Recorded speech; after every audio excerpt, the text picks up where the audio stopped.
दसम स्कंध प्रथम अध्याय। राजा परीक्षित ने पूछा, भगवान, आपने चंद्रवंश और सूर्यवंश के विस्तार तथा दोनों वंश के राजाओं का अत्यंत अद्भुत चरित्र वर्णन किया।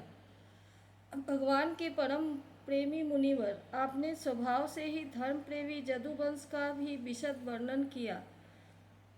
अब कृपा करके उसी वंश में अपने वंश श्री बलराम जी के साथ अवतीर्ण हुए भगवान श्री कृष्ण के परम पवित्र चरित्र भी हमें सुनाइए। भगवान श्री कृष्ण समस्त प्राणियों के जीवन दाता एवं सर्वात्मा है। उन्होंने जदुवंश में अवतार लेकर जो जो लीलाएं की, उनका विस्तार से हम लोगों को श्रवण कराइए। जिनकी तृष्णा की प्यास सर्वदा के लिए बुझ चुकी है, वे जीवन मुक्त महापुरुष, जिसका पूर्ण प्रेम से अमृत अतृप्त रहकर गान किया करते हैं, मुमुक्षु जनों के लिए जो भव रोग का रामबाण औषध है, तथा विषयी लोगों के लिए भी उनके कान और मन को परम आह्लाद देने वाला है। श्री भगवान कृष्णचंद्र के ऐसे सुंदर सुखद रसीले गुणानुवाद से पशुघाती अथवा आत्मघाती मनुष्य के अतिरिक्त ऐसा कौन है जो विमुख हो जाए, उससे प्रीति न करे। श्री कृष्ण तो मेरे कुलदेव ही हैं। जब कुरुक्षेत्र में महाभारत युद्ध हो रहा था और देवताओं को भी जीत लेने वाले भीष्म पितामह आदि अतिरथियों से मेरे दादा पांडवों का युद्ध हो रहा था, उस समय कौरवों की सेना के लिए अपार समुद्र के समान थी, जिसमें भीष्म आदि वीर बड़े बड़े मक्षों को भी निगल जाने वाले तिमिंगल मक्षों की भांति भय उत्पन्न कर रहे थे। परंतु मेरे स्व नाम धन्य पितामह भगवान श्री कृष्ण के चरण कमलों की नौका का आश्रय लेकर उस समुद्र को अनायास ही पार कर गए। ठीक वैसे ही जैसे कोई मार्ग में चलता हुआ स्वभाव से ही बछड़े के खुर का गड्ढा पार कर जाए। महाराज, मेरा यह शरीर जो आपके सामने है तथा जो कौरव और पांडव दोनों ही वंशों का एकमात्र सहारा था, अश्वत्थामा के ब्रह्मास्त्र से जल चुका था। उस समय मेरी माता जब भगवान की शरण में गई, तब उन्होंने हाथ में चक्र लेकर मेरी माता के गर्भ में प्रवेश किया और मेरी रक्षा की। केवल मेरी ही बात नहीं, वे समस्त शरीरधारियों के भीतर आत्मा रूप से रहकर अमृतत्व का दान कर रहे हैं और बाहर काल रूप से रहकर मृत्यु का मनुष्य के रूप में प्रतीत होना, यह तो उनकी एक लीला है। आप उन्हीं की ऐश्वर्य और माधुर्य से परिपूर्ण लीलाओं का वर्णन कीजिए। भगवान, आपने अभी बतलाया था कि बलराम जी रोहिणी के पुत्र थे। इसके बाद देवकी के पुत्रों में भी आपने उनकी गणना की। दूसरा शरीर धारण के लिए बिना दो माताओं का पुत्र होना कैसे संभव है? असुरों को मुक्ति देने वाले और भक्तों को प्रेम वितरण करने वाले भगवान श्री कृष्ण अपने वात्सल्य स्नेह से भरे हुए पिता का घर छोड़कर ब्रज में क्यों चले गए? जदुवंश शिरोमणि भगत वत्सल प्रभु ने नंद आदि गोप बंधुओं के साथ कहाँ कहाँ निवास किया? ब्रह्मा और शंकर का भी शासन करने वाले प्रभु ने वज्र में तथा मधुपुरी में रहकर कौन कौन सी लीलाएं की? और महाराज, आपने अपनी माँ के भाई मामा कंस को आपने अपने ही हाथों से क्यों मार डाला? वह मामा होने के कारण उनके द्वारा मारे जाने योग्य तो नहीं था। मनुष्याकार सच्चिदानंदमय विग्रह प्रकट करके द्वारकापुरी में जदुवंशियों के साथ उन्होंने कितने वर्षों तक निवास किया और उन सर्वशक्तिमान प्रभु की पत्नियां कितनी थी? मुने, मैंने श्री कृष्ण की जितनी लीलाएं पूछी है और जो नहीं पूछी है, वे सब आप मुझे विस्तार से सुनाइए, क्योंकि आप सब कुछ जानते हैं और मैं बड़ी श्रद्धा के साथ उन्हें सुनना चाहता हूँ। भगवान, अन्न की तो बात ही क्या, मैंने जल का भी परित्याग कर दिया है। फिर भी वह असह्य भूख प्यास, जिसके कारण मैंने मुनि के गले में मृत सर्प डालने का अन्याय किया था, मुझे तनिक भी नहीं सता रही है, क्योंकि मैं आपके मुख कमल से झरती हुई भगवान की सुधामयी लीला कथा का पान कर रहा हूँ। सूत जी कहते हैं, सौनक जी, भगवान के प्रेमियों में अग्रगण्य एवं सर्वज्ञ श्री सुखदेव जी महाराज ने परीक्षित का ऐसा समीचीन प्रश्न सुनकर, जो संतों की सभा में भगवान की लीला के वर्णन का हेतु हुआ करता है, उनका अभिनंदन किया और भगवान श्री कृष्ण की उन लीलाओं का वर्णन प्रारंभ किया जो समस्त कलिमलों को सदा के लिए धो डालती है। श्री सुखदेव जी ने कहा, भगवान के लीला के रस के रसिक राजर से तुमने जो कुछ निश्चय किया है, वह बहुत ही सुंदर और आदरणीय है, क्योंकि सबके हृदयाराध्य श्री भगवान कृष्ण की लीला कथा श्रवण करने में तुम्हें सहज एवं सुदृढ़ प्रीति प्राप्त हो गई है। भगवान श्री कृष्ण की कथा के संबंध में प्रश्न करने से ही वक्ता, प्रश्नकर्ता और श्रोता तीनों ही पवित्र हो जाते हैं। जैसे गंगा जी का जल या भगवान शालिग्राम का चरणामृत सभी को पवित्र कर देता है। परीक्षित, उस समय लाखों दैत्यों के दल ने घमंडी राजाओं का रूप धारण कर अपने भारी भार से पृथ्वी को आक्रांत कर रखा था। उससे त्राण पाने के लिए वह ब्रह्मा जी की शरण में गई। पृथ्वी ने उस समय गौ का रूप धारण कर रखा था। उसके नेत्रों से आंसू बह बह कर मुंह पर आ रहे थे। उसका मन तो खिन्न था ही, शरीर भी बहुत कृश हो गया था। वह बड़े करुण स्वर से रंभा रही थी। ब्रह्मा जी के पास जाकर उसने उन्हें अपनी पूरी कष्ट कहानी सुनाई। ब्रह्मा जी ने बड़ी सहानुभूति के साथ उसकी दुख गाथा सुनी। उसके बाद वे भगवान शंकर स्वर्ग के अन्यान्य प्रमुख देवता तथा गौ के रूप में आई हुई पृथ्वी को अपने साथ लेकर क्षीर सागर के तट पर गए। भगवान देवताओं के भी आराध्य देव हैं। वे अपने भक्तों की समस्त अभिलाषाएं पूर्ण करते और उनके समस्त क्लेशों को नष्ट कर देते हैं। वे ही जगत के एकमात्र स्वामी हैं। क्षीर सागर के तट पर पहुंचकर ब्रह्मा आदि देवताओं ने पुरुष सूक्त के द्वारा उन्हीं परम पुरुष सर्वांतर्यामी प्रभु की स्तुति की। स्तुति करते करते ब्रह्मा जी समाधिस्थ हो गए। उन्होंने समाधि अवस्था में आकाशवाणी सुनी। इसके बाद जगत के निर्माणकर्ता ब्रह्मा जी ने देवताओं से कहा, देवताओं, मैंने भगवान की वाणी सुनी है, तुम लोग भी उसे मेरे द्वारा अभी सुन लो और फिर वैसा ही करो। उसके पालन में विलंब नहीं होना चाहिए। भगवान को पृथ्वी के कष्ट का पहले से ही पता है। वे ईश्वरों के भी ईश्वर हैं। अतः अपनी काल शक्ति के द्वारा पृथ्वी का भार हरण करते हुए वे जब तक पृथ्वी पर लीला करें तब तक तुम लोग भी अपने अपने अंशों के साथ यदुकुल में जन्म लेकर उनकी लीला में सहयोग दो। वसुदेव जी के घर स्वयं पुरुषोत्तम भगवान प्रकट होंगे। उनकी प्रियतमा श्री राधा की सेवा के लिए देवांगनाएं जन्म ग्रहण करें। स्वयं प्रकाश भगवान शेष भी, जो भगवान की कला होने के कारण अनंत है, अनंत का अंश भी अनंत ही होता है, और जिनके सहस्त्र मुख हैं, भगवान के प्रिय कार्य करने के लिए उनसे पहले ही उनके बड़े भाई के रूप में अवतार ग्रहण करेंगे। भगवान की वह ऐश्वर्यशालिनी जोग माया भी, जिसने सारे जगत को मोहित कर रखा है, उनकी आज्ञा से उनकी लीला के कार्य संपन्न करने के लिए अंश रूप से अवतार ग्रहण करेगी। श्री सुखदेव जी कहते हैं, परीक्षित, प्रजापतियों के स्वामी भगवान ब्रह्मा जी ने देवताओं को इस प्रकार आज्ञा दी और पृथ्वी को समझा बुझा कर ढाढ़स बनाया। इसके बाद वे अपने परम धाम को चले गए। प्राचीन काल में जदुवंशी राजा थे सूरसेन। वे मथुरापुरी में रहकर माथुर मंडल और सूरसेना मंडल का राज्य शासन करते थे। उसी समय मथुरा ही समस्त जदुवंशी नरपतियों की राजधानी हो गई थी। भगवान श्री हरि सर्वदा वहाँ विराजमान रहते हैं। एक बार मथुरा में सूर के पुत्र वसुदेव जी विवाह करके अपनी नवविवाहिता पत्नी देवकी के साथ घर जाने के लिए रथ पर सवार हुए। उग्रसेन का बड़ा लड़का था कंस। उसने अपनी चचेरी बहन देवकी को प्रसन्न करने के लिए उसके रथ के घोड़ों की रास पकड़ ली। वह स्वयं ही रथ हाँकने लगा। यद्यपि उसके साथ सैकड़ों सोने के बने हुए रथ चल रहे थे।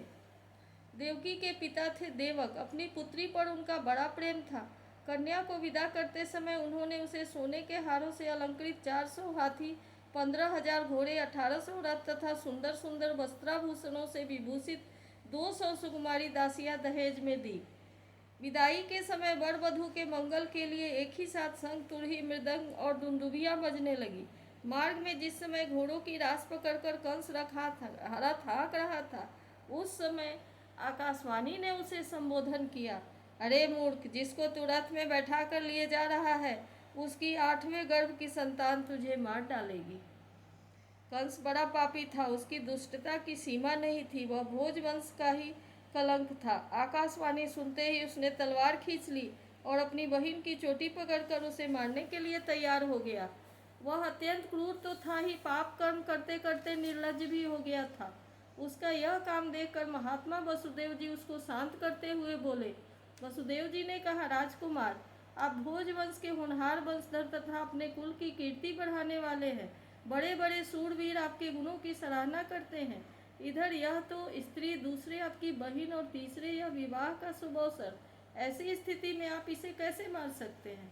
वीरवर, जो जन्म लेते हैं उनके शरीर के साथ ही मृत्यु भी उत्पन्न होती है। आज हो या 100 वर्ष के बाद जो प्राणी है उसकी मृत्यु होगी। जब शरीर का अंत हो जाता है तब जीव अपने कर्म के अनुसार दूसरे शरीर को ग्रहण करके अपने पहले शरीर को छोड़ देता है। उसे विवश होकर ऐसा करना पड़ता है। जैसे चलते समय मनुष्य एक पैर जमाकर ही दूसरा पैर उठाता है, और जैसे जोक किसी अगले तिनके को पकड़ लेती है तब पहले के पकड़े हुए तिनके को छोड़ती है, वैसे ही जीव भी अपने कर्म के अनुसार किसी शरीर को प्राप्त करने के बाद ही शरीर छोड़ता है। जैसे कोई पुरुष जागृत अवस्था में राजा के ऐश्वर्य को देखकर और इंद्रादि के ऐश्वर्य को सुनकर उसकी अभिलाषा करने लगता है और उसका चिंतन करते करते उन्हीं बातों में घुल मिलकर एक हो जाता है तथा स्वप्न में अपने को राजा या इंद्र के रूप में अनुभव करने लगता है, साथ ही अपने दरिद्रावस्था के शरीर को भूल जाता है। कभी कभी तो जागृत अवस्था में ही मन उन बातों का चिंतन करते करते तन्मय हो जाता है और उसे स्थूल शरीर की सुधि नहीं रहती। वैसे ही जीव कर्मकृत कामना और कामनाकृत कर्म के बस होकर दूसरे शरीर को प्राप्त हो जाता है और अपने पहले शरीर को भूल जाता है।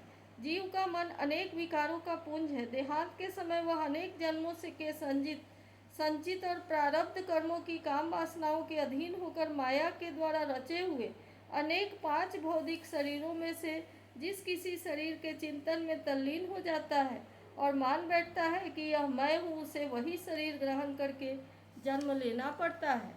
जैसे सूर्य, चंद्रमा आदि चमकीली वस्तुएं जल से भरे हुए घड़ों में या तेल आदि तरल पदार्थों में प्रतिबिंबित होती है और हवा के झोंकों से उनके जल आदि के हिलने डुलने पर उसमें प्रतिबिंबित वस्तुएं भी चंचल जान पड़ती है, वैसे ही जीव अपने स्वरूप के अज्ञान द्वारा रचे हुए शरीर में राग करके उन्हें अपना आप मान बैठता है और मोहवश उनके आने जाने को ही अपना आना जाना मानने लगता है। इसलिए जो अपना कल्याण चाहता है उसे किसी से द्रोह नहीं करना चाहिए, क्योंकि जीव कर्म के अधीन हो गया है और जो किसी से भी द्रोह करेगा उसको इस जीवन में शत्रु से और जीवन के बाद परलोक से भयभीत होना पड़ेगा। कंस, आपकी यह छोटी बहन अभी बच्ची और बहुत दीन है। यह तो आपके कन्या के समान है। इस पर अभी अभी इसका विवाह हुआ है।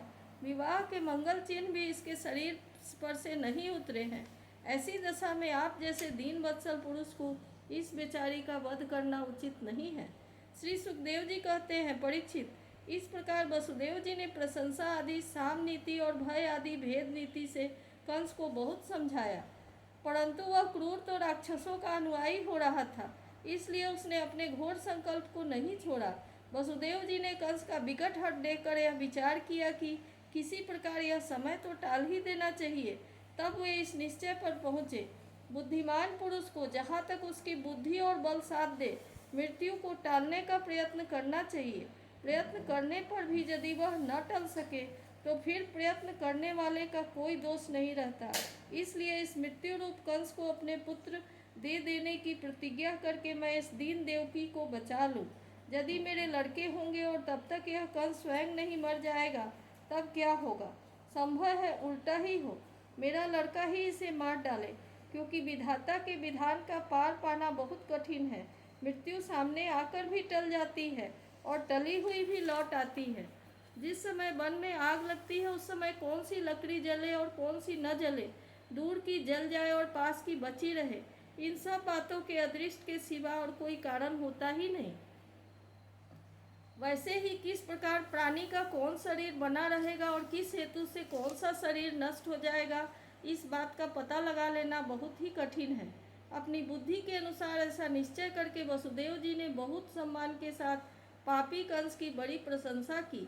परीक्षित, कंस बड़ा क्रूर और निर्लज्ज था, अतः ऐसा करते समय वसुदेव जी के मन में बड़ी पीड़ा भी हो रही थी। फिर भी उन्होंने ऊपर से अपने मुख कमल को प्रफुल्लित करके हंसते हुए कहा। वसुदेव जी ने कहा, सौम्य, आपको देवकी से तो कोई भय है ही नहीं। जैसा कि आकाशवाणी ने कहा है, भय है पुत्रों से, सो इसके पुत्र मैं आपको लाकर सौंप दूंगा। श्री सुखदेव जी कहते हैं, परीक्षित, कंस जानता था कि वसुदेव जी के वचन झूठे नहीं होते और इन्होंने जो कुछ कहा है वह युक्ति संगत भी है। इसलिए उसने अपनी बहन देवकी को मारने का विचार छोड़ दिया। इससे वसुदेव जी भी बहुत प्रसन्न हुए और उसकी प्रशंसा करके अपने घर चले गए। देवकी बड़ी सती साध्वी थी। सारे देवता उसके शरीर में निवास करते थे।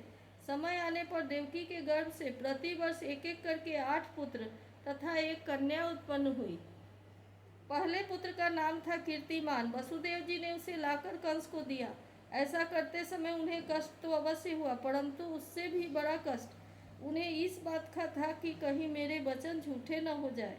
परीक्षित, सत्यसंध पुरुष बड़े से बड़ा कष्ट भी सह लेते हैं। ज्ञानियों को किसी बात की अपेक्षा नहीं होती।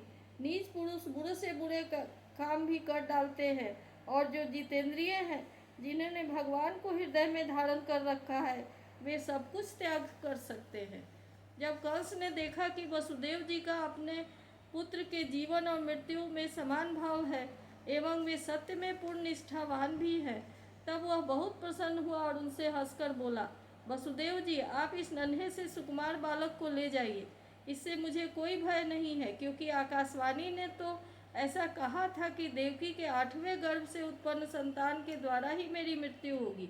वसुदेव जी ने कहा, ठीक है, और उस बालक को लेकर वे लौट गए। परंतु उन्हें मालूम था कि कंस बड़ा दुष्ट है और उसका मन उसके हाथ में नहीं है, वह किसी क्षण बदल सकता है, इसलिए उन्होंने उसकी बात पर विश्वास नहीं किया। परीक्षित, इधर भगवान नारद कंस के पास आए और उससे बोले कि कंस, वज्र में रहने वाले नंद आदि गोप, उनकी स्त्रियां वसुदेव आदि वृष्णिवंशी यादव, देवकी आदि जदुवंश की स्त्रियां और नंद वसुदेव दोनों ही सजातीय बंधु बांधव और सगे संबंधी सबके सब देवता हैं। जो इस समय तुम्हारी सेवा कर रहे हैं वे भी देवता ही हैं। उन्होंने यह भी बतलाया कि दैत्यों के कारण पृथ्वी का भार बढ़ गया है, इसलिए देवताओं की ओर से अब उनके वध की तैयारी की जा रही है। जब देवर्षि नारद इतना कहकर चले गए, तब कंस को यह निश्चय हो गया कि जदुवंशी देवता हैं और देवकी के गर्भ से विष्णु भगवान ही मुझे मारने के लिए पैदा होने वाले हैं। इसलिए उसने देवकी और वसुदेव को हथकड़ी बेड़ी से जकड़ कर कैद में डाल दिया और उन दोनों से जो पुत्र होते गए उन्हें वह मारता गया। उसे हर बार यह शंका बनी रहती कि कहीं विष्णु ही उस बालक के रूप में न आ गया हो। परीक्षित, पृथ्वी में यह बात प्रायः देखी जाती है कि अपने प्राणों का ही पोषण करने वाले लोभी राजा अपने स्वार्थ के लिए माता पिता, भाई बंधु और अपने अत्यंत हितैषी इष्ट मित्रों की भी हत्या कर डालते हैं। कंस जानता था कि मैं पहले कालनेमी असुर था और विष्णु ने मुझे मार डाला था। इससे उसने जदुवंशियों से घोर विरोध ठान लिया। कंस बड़ा ही बलवान था। उसने जदु, भोज और अंधक वंश के अधिनायक अपने पिता उग्रसेन को कैद कर लिया और सूरसेन देश का राज्य वह स्वयं करने लगा। इति श्रीमद्भागवते महापुराणे पारमहंस्यां संहितायां दशम स्कंधे पूर्वार्धे श्री कृष्णावतार परोक्रमे प्रथमोऽध्यायः।